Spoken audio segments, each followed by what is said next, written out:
Jujur, ini salah satu pengalaman yang bikin aku speechless selama jadi bidan.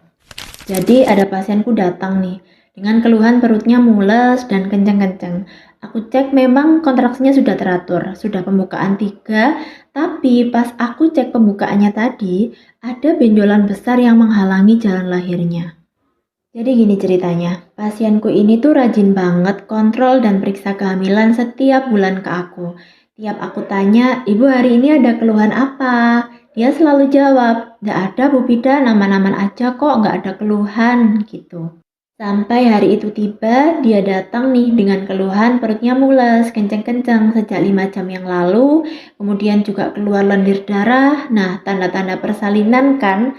Aku pun mulai melakukan pemeriksaan, salah satunya pemeriksaan dalam atau VT untuk mengecek apakah sudah ada pembukaan untuk persalinan.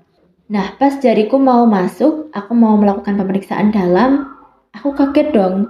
Ada benjolan besar yang hampir menutupi seluruh jalan lahirnya, bahkan tanpa dibuka pun sudah nampak di depan vagina. Aku langsung tanya dong, Ibu maaf, ini ada benjolan apa sudah lama ya? Dan jawabannya bikin aku speechless banget.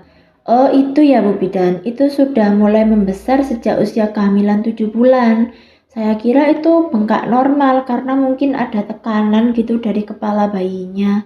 Dan ternyata itu bukan bengkak biasa, itu adalah kista vagina atau kita sebut dengan kista Bartholin.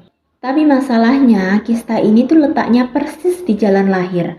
Meskipun pembukanya sudah jalan 3 cm, aku nggak mau ambil resiko dong. Bayangkan kepala bayi harus melewati hambatan atau benjolan sebesar itu untuk keluar.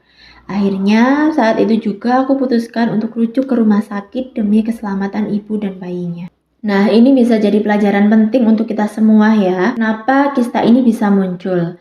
Biasanya karena adanya penyumbatan pada kelenjar seperti kelenjar Bartholin yang biasanya bertugas menghasilkan lendir atau cairan pelumas ke vagina. Nah, karena tersumbat, entah karena infeksi, iritasi, atau karena kebersihan yang kurang, cairan nggak bisa keluar, akhirnya menumpuk dan jadilah kista vagina. Nah, gejalanya apa nih? Kalau kalian muncul benjolan di salah satu sisi atau di daerah lubang vagina, awalnya mungkin pasti nggak kerasa sakit, tapi kalau sampai membesar dan meradang, itu bisa menyebabkan terasa mengganjal saat jalan atau duduk. Kemudian terasa nyeri dan bengkak kalau terjadi infeksi. Gimana dong kalau baru ketahuan tenaga kesehatan ketika sudah dekat saat mau proses persalinan?